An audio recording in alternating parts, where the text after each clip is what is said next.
गुरुदेव भगवान, कभी कभी ऐसा होता है कि पढ़ाई करते करते कुछ भी करते करते लगता है कि चपरासी जगह और पद कर लो, लेकिन फिर लगता है कि पढ़ाई भी करनी है, हाँ करने बिल्कुल। लेकिन 87 का पद या फिर सेवक वाणिज्य के पद करने का और करने जैसे आपके नियम से ज्यादा करने का कभी कभी इच्छा होती है, तो लगता है। पर देखो सुनो, हमारे पास 24 घंटे हैं। कितनी देर चतुराशी जी पढ़ोगे? 1 घंटा, 2 घंटा? 24 घंटे आपके पास है। अगर 12 घंटे आप पढ़ाई करेंगे तो भी 3 घंटे आपको चतुराशी जी के लिए, भजन के लिए मिलते हैं। हमने हिसाब लगा के एक दिन बताया था। तो आप सोचो, जब हमारा मन कह रहा है कि इस समय मैं चतुराशी जी पढ़ूं, तो पढ़ो।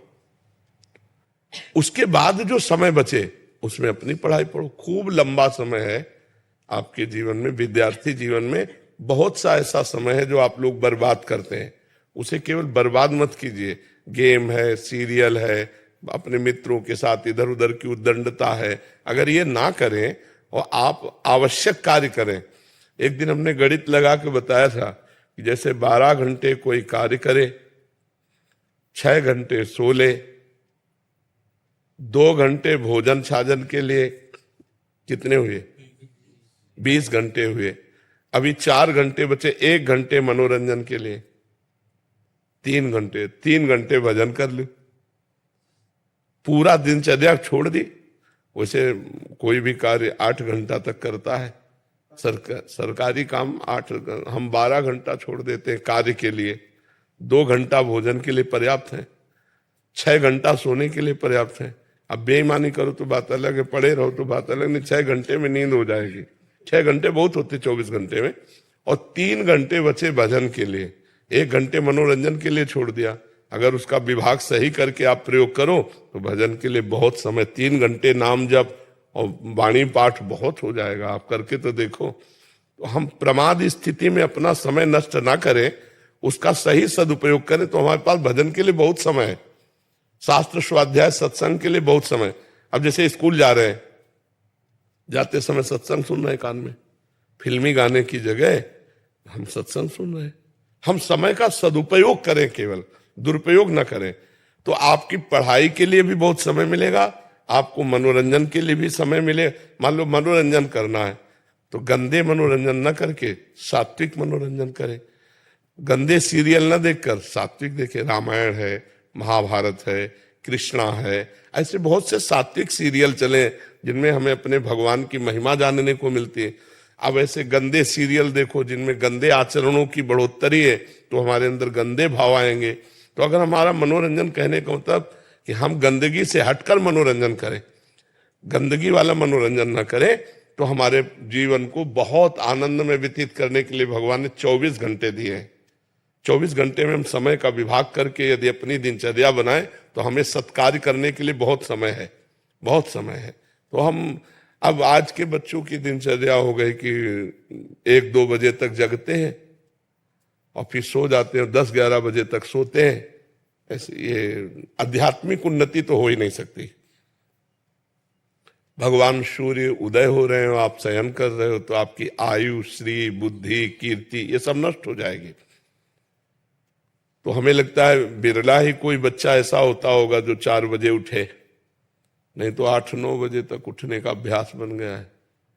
अगर इतने लोगों में पूछा जाए तो 2-4 लोग ब्रह्म मुहूर्त में उठते होंगे, क्योंकि वैष्णव है, नहीं तो सब सूर्योदय के बाद ही उठते होंगे। क्यों? हाँ, जो सत्संग सुन रहे हैं, दीक्षा लिए हैं, उनका तो शायद जीवन पहले से सुधार में होगा। नहीं, वैसे अब प्रायः ये चल पड़ा है 9-10 बजे तक सोने का। तो बच्चे नहीं उठते, मतलब जो जैसे उनको 8-10 दिन उठाओ भी, 12 दिन फिर वो 1-2 दिन तो रूटीन रहेंगे, फिर वही। हाँ, क्योंकि जब तक अपना उद्देश्य नहीं होगा, मान लो बच्चों का उद्देश्य स्वयं नहीं होगा, तब तक जबरदस्ती कितनी बार जगाया जा सकता है।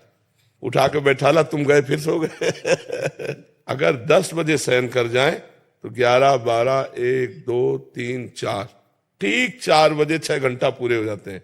हम कह रहे 1 घंटा और ले लो, 5-7 घंटे सो लो। तो अगर 5 बजे उठोगे तो सूर्य उदय के पहले आपकी दिनचर्या होने लगेगी, तो बहुत अच्छा जीवन हो जाए। हम सबसे प्रार्थना करते हैं कि एक बार आप सूर्योदय के 1 घंटा पहले उठना सीखो। गुरुदेव भगवान, हम जो है 4 बजे मतलब उठते हैं डेली 4-5 बजे, और सेवा भी पूरी 2-3 घंटे की रहती है, लेकिन उसमें क्या होता है, मेरे अंदर एक भय बना रहता है हमेशा कि जैसे मेरी जरा से भी तबीयत खराब हुई, जैसे बुखार हुआ है, कुछ भी हुआ मुझे, तो मुझे लगता है मेरी आखिरी बीमारी है, मैं चला जाऊंगा। खूब नाम जप करो, अच्छा है, कम से कम डर तो बना रहेगा कि जाने का। हाँ, नाम जप करते रहो। जी, मैं भी जैसे पढ़ाई कर रहा हूँ, तो मैं कई बार देखता हूँ कि दिन में थोड़ा डिस्टर्बेंस रहता है घर में, तो मैं पढ़ नहीं पाता हूँ। तो मैं सिविल सर्विस की तैयारी कर रहा हूँ, तो मुझे 6-8 घंटे चाहिए होता है। तो रात को मेरे को जितना पीसफुल टाइम मिल पाता है पढ़ने के लिए, उतना दिन में नहीं मिल पाता है। उस वजह से मेरा काफी समय पर ईमानदारी से यदि पढ़ाई करे तो कोई हानि नहीं है। पढ़ाई अगर ईमानदारी से, आप सच्चाई से पढ़ाई पढ़ रहे हो, आपको ऐसा लगता है कि रात्रि एकांतिक, तो रात्रि में तपस्वी लोग भी जगते हैं। मतलब जैसे अब हम लोग हैं तो हम 12:30 बजे बैठ जाते हैं। महाराज जब 3-4 बजे का समय होता है ना, मैं कई बार सोचता हूँ कि मैं पढ़ाई करूँ कि ध्यान करने बैठ जाऊँ। पढ़ाई करो, पढ़ाई तुम्हारा ध्यान है, ध्यान करने की बैठने की जरूरत नहीं। राधा राधा राधा बोले अपने पढ़ाई के कार्य में लगो, क्योंकि इस समय आपका कर्तव्य कर्म पढ़ाई है। थोड़ा भजन करो, हर समय पढ़ाई में लगे रहो। जब आपके पास समय एक्स्ट्रा हो तो उसे सतमार्ग में दे दो, नहीं तो पढ़ाई को भी भगवान में अर्पित कर दो। हम निषेध करते हैं गंदी बातों के लिए। अगर ईमानदारी से आप रात्रि में उठ के पढ़ते हो तो धन्यवाद है, आपको धन्यवाद है। आप अपने विषय में तो लगे हुए हो, विषय से हटकर समय व्यतीत मत करो। अब जैसे कई ऐसे सर्विसमैन हैं जिनकी रात्रि ड्यूटी ही होती है, और वो 4 बजे छुट्टी हुई, वहां से आए, और वो 4 बजे के बाद अगर सोएंगे तो 10-11 बजे तक सोएंगे। अब उनके पास समस्या है। अब 4 बजे से आकर 6 बजे तक बैठे तो नहीं रहेंगे कि सूर्य उदय हो तब फिर हम अर्घ आदि दे के शयन करें। वो तो थके मांदे आए और सो गए 10-11 बजे तक। तो कुछ ऐसे विषय हैं जिन पर निर्णय नहीं किया जा सकता कि आपको जगना ही अनिवार्य है, लेकिन यदि भगवान ने आपको ऐसा समय दिया हो कि आप सदुपयोग करके सूर्योदय के पहले जग सकते हैं, तो जग कर देखिए, आपके जीवन में एक नवीन प्रकाश आएगा। भगवान सूर्यदेव बुद्धि प्रदान करने वाले हैं। श्री ऐश्वर्य वैभव ये सब इन्हीं से आता है, ये साक्षात नारायण का स्वरूप है। तो कम से कम उठ करके नहा धो करके एक अर्घ दिया, हाथ जोड़कर प्रणाम, इतना ही कर ले, इतने से वो प्रसन्न हो जाएंगे। 2-3 साल के बच्चे के लिए भी यही नियम है? सबके लिए। शरीर तो 2-3 साल का, लेकिन बहुत पुराना जीव है। जीव तो पुरातन है, सनातन है, भगवान का अंश है। छोटे छोटे बच्चों को यदि संस्कार डाल दिए जाए तो पूरे जीवन चाहते हैं, पूरे जीवन चलते हैं। अब जैसे हम लोगों को गुरुदेव ने 2 बजे जगने का अभ्यास डालवाया था, जब जिन गुरुदेव की शरण में गए, तो आज हम 1 बजे बाथरूम में प्रवेश कर जाते हैं शौच स्नान के लिए। तो हमारा एक अभ्यास बन गया।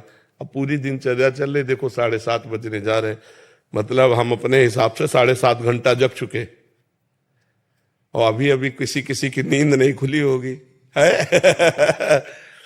जब वो बाल भोग पाले बैठेंगे तब हम राजभोग पाएंगे। जब उनकी दिनचर्या शुरू होगी तो हमारा हम करने लगे।